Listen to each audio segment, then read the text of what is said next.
Titan नाम की tourist submarine भी रविवार को इसी टूर पर निकली थी, लेकिन सफर शुरू होने के पौने 2 घंटे बाद से यह अचानक लापता हो गई।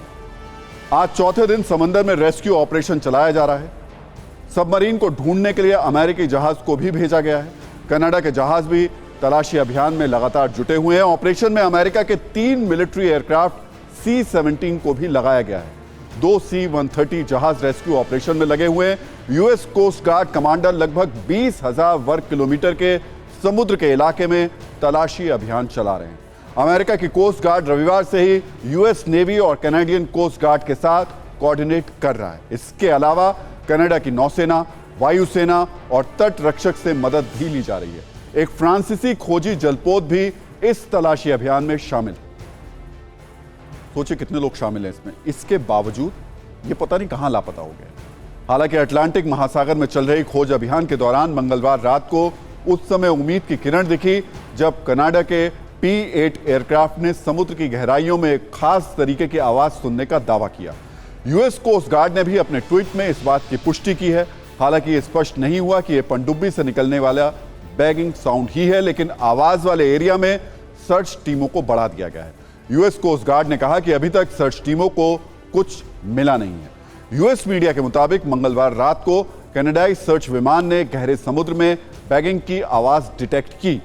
ये आवाज उसी इलाके में सुनी गई जहां पनडुब्बी के डूबने की आशंका जताई जा रही है। यह आवाज हर 30 मिनट के अंतराल पर आ रही थी। हालांकि यह स्पष्ट नहीं है कि आवाज पनडुब्बी के अंदर से ही आ रही थी। यह भी स्पष्ट नहीं हुआ कि आवाज कितनी देर तक सुनाई दी। हालांकि अब तक इन लोगों का कोई सुराग नहीं मिल पाया है। सर्च ऑपरेशन में कितनी दिक्कतें हो रही हैं और कैसे अलग अलग देशों के अफसर इसमें जुटे हैं, इसे एक छोटी सी न्यूज रील से समझते हैं। तो टाइटन सबमरीन दुनिया के लिए एक रहस्य बन गई है। दुनिया के तमाम बड़े दिग्गज देश इस वक्त तमाम तरीके की टेक्नोलॉजी के साथ में इस सबमरीन को ढूंढने की कोशिश में लगे हुए हैं। उसके बावजूद इसका पता नहीं चल पा रहा और इसी को लेकर के हर किसी में हैरानी और परेशानी है कि आखिर ये पनडुब्बी गई कहां पर, कहां ये गायब हो गई। अब आपको बताते हैं कि इस पनडुब्बी में कौन कौन लोग हैं। 58 साल के ब्रिटिश अरबपति हैमिश हार्डिंग, जो जाने माने एक्सप्लोरर हैं और अंतरिक्ष की भी यात्रा कर चुके हैं। साउथ पोल का भी उन्होंने भ्रमण किया। अनुमान के मुताबिक इनकी कुल दौलत करीब 8,500 करोड़ रुपए है।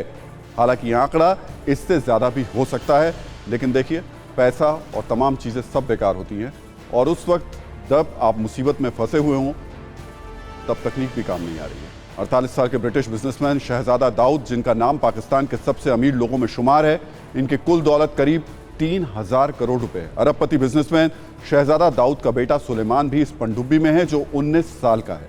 इसके अलावा 77 साल के पूर्व फ्रांसीसी navy diver Paul Henri Nargeolet Paul Henri 30 से ज्यादा बार टाइटैनिक के मलबे तक जा चुके हैं और वही इस अभियान में गाइड की भूमिका में हैं। ताज्जुब इसी बात को लेकर है, ये कोई पहली बार टूर नहीं हुआ था। इस तरीके के टूर होते रहते हैं। उसके बावजूद अचानक इस सबमरीन का गायब हो जाना, यही हर किसी को आश्चर्यचकित कर रहा है। इस टूर को संचालित कर रही कंपनी ओशन गेट के CEO स्टॉकन ग्रस भी इस सबमरीन में हैं। उनके नाम पर 3 गिनीज वर्ल्ड रिकॉर्ड्स भी दर्ज हैं। कुल मिलाकर करीब 11,500 करोड़ रुपए से भी ज्यादा की संपत्ति के मालिक इस पनडुब्बी के साथ खो गए हैं या गायब हो गए।